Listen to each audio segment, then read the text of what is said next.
అరాచక మొమ్మగుడు ట్రైలర్ అయితే వచ్చేసింది. మన బాలయ్య బాబు. అబ్బబ్బబ్బబ్బా! ఏమన్నా ఉన్నాడా? ఆ బైక్ మీద అలా గన్ను పట్టుకొని టుప్పు టుప్పు టుప్పుని కాల్చుకుంటూ వస్తుంటే జనరల్‌గా బాలయ్య బాబు అనంగానే మనకు ఆ పంచకట్టు, ఆ స్టైల్ ఉంటది చూసారా? 'గోపీచంద్ మలినేని' పాత సినిమా ఒకటుంది. 'వీరసింహారెడ్డి' అని పాతదంటే ఇంతకుముందు సినిమా 'వీరసింహారెడ్డి' అని. సో, దాంట్లో పంచకట్టుతోని అలా వస్తుంటాడు చూసారా?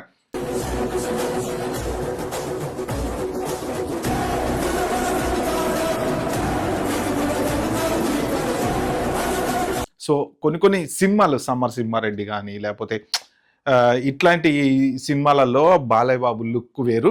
రీసెంట్‌గా వస్తున్నటువంటి లుక్ వేరు. బట్ ఈ సినిమా కంప్లీట్ మార్చేసింది. 'అరాచకం అమ్మ మొగుడు' లుక్కే మార్చేసింది.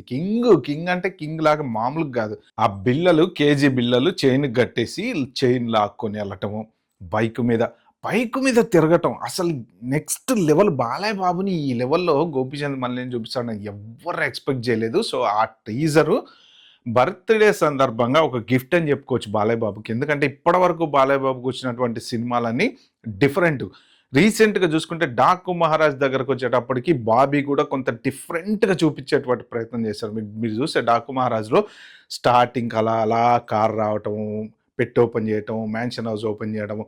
అంటే ఒక డిఫరెంట్ ఎలివేషన్ అనమాట. బాలయ్య బాబుకి ఏ రేంజ్‌లో ఎలివేషన్ ఇస్తే అభిమానులు హ్యాపీ ఫీల్ అయితారు అనే లెవెల్‌లో ఆ ఎలివేషన్ తీసుకొచ్చాడు అక్కడ. సో, ఈ పర్టిక్యులర్ గ్లింప్స్ అనుకోండి, టీజర్ అనుకోండి, ట్రైలర్ అనుకోండి, బాలయ్య బాబు గిఫ్ట్ అంటే 2 గిఫ్ట్‌లు ఉన్నాయంట. ఒక గిఫ్ట్ ఓపెన్ అయిందట. మరి ఇంకొక గిఫ్ట్ ఏంటో తెలియదు మనకి. నెక్స్ట్ ట్రైలర్ వస్తదేమో. అసలు ఆ ఒక్క చిన్న సీన్‌లోనే హాలీవుడ్ సినిమా రేంజ్‌లో ఉంది ఇది. ఎందుకంటే బైక్ మీద వచ్చి గన్ను పట్టుకొని అలా అందరిని కాల్చటము అట్ ద సేమ్ టైము ఆ లుక్స్ మెయింటైన్ చేయడం చూసారా? ఇట్లా సిగరెట్ వెలిగించుకోవటం కానీ ఆ లుక్స్ మాత్రం ఇవన్నీ వండర్ఫుల్ అనమాట. సో, టీజర్ మాత్రం అదిరిపోయింది. ఇప్పుడు ఇక దీన్ని బట్టి సినిమా ఎలా ఉంటది? అంటే ఇప్పుడు మోస్ట్ ప్రాబబ్లీ బాలయ్య బాబు ఈ సినిమాలో ఏంటంటే పోలీస్ ఆఫీసరా? లేకపోతే ఏదైనా మాఫియా డానా? లేకపోతే శత్రువులతో ఎలా పోరాడతారు? అసలు వాళ్ళందరూ ఏంటి? దేనికి సంబంధించిన విలన్సు? విదేశాలకి లోకల్‌కి ఏమైనా లింక్ ఉంటదా? లేకపోతే ఇది ఒక పెద్ద అండర్ వరల్డ్ సినిమానా? సో, వాళ్ళంతా ఏదైనా అండర్ వరల్డ్ స్కాములు చేస్తుంటే బాలయ్య బాబు పోలీస్ ఆఫీసర్ లాగా ఎళ్లి వాళ్ళందరిని పట్టుకుంటాడా? అలా చంపడానికి ఎళ్తాడా? లేకపోతే దాని వెనక ఇంకెవరన్నా పెద్ద అనుకోని విలన్ ఎవరన్నా ఉన్నారా? సో, వీళ్ళందరిని చూస్తుంటే అంటే ఆ గన్నులు పట్టుకొని రావడము వాళ్ళందరిని చూస్తుంటే ఒక రేంజ్‌లో ఏదో సంథింగ్ ఉంటది అని అనిపిస్తుంది. వీళ్ళేమో గన్నులు పట్టుకొని కాల్చడానికి వచ్చే టైంకి జేసీబీలో కూర్చొని అందరిని ఎత్తి అవతల పడేస్తాడు.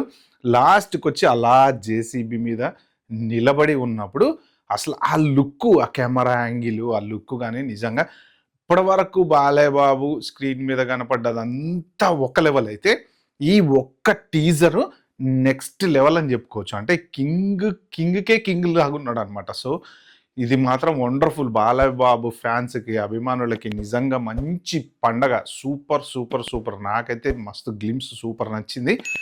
అయితే ఏంటంటే కథ కొంత డిఫరెంట్‌గా ఇప్పటివరకు బాలయ్య బాబుకి వచ్చినటువంటి స్టోరీలకి, ఈ స్టోరీలకి కొంత తేడా ఉండేటట్టు కనపడుతుంది. జనరల్‌గా గోపీచంద్ మలినేని మంచి స్క్రిప్ట్, స్క్రీన్ ప్లే అవన్నీ బాగా రాస్తాడు. సో, మొన్న రీసెంట్‌గా చూసుకుంటే 'డాకు మహారాజు' బాబీ కంప్లీట్‌గా తీసుకొచ్చేసాడు. సినిమానంతా ఒక డిఫరెంట్ రేంజ్‌లో తీసుకొచ్చేసాడు. సో, మోస్ట్ ప్రాబబ్లీ ఇది కూడా అదే డిఫరెంట్ రేంజ్‌లో ఉంటదేమో అనిపిస్తది.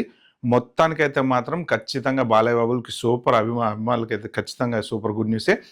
నెక్స్ట్ ఇంకో గిఫ్ట్ ఎప్పుడొస్తది అంటే ఒక ఫుల్ ఫ్లెడ్జ్డ్ టీజర్ గాని, ట్రైలర్ గాని త్వరలో రాబోతుందని అర్థం అనమాట. ఓకే ఫ్రెండ్స్, ఇలాంటి మంచి ఇంట్రెస్టింగ్ వీడియోలు నా ఛానల్‌లో మీరు చూడాలంటే ఏం చేయాలో తెలుసు కదా! సబ్స్క్రైబ్ చేసుకోండి, లైక్ చేయండి, నోటిఫికేషన్ ఆన్ చేసి పెట్టుకోండి. నేను వీడియో పెట్టగానే మీ దగ్గర వస్తే. Bye. Have a good day.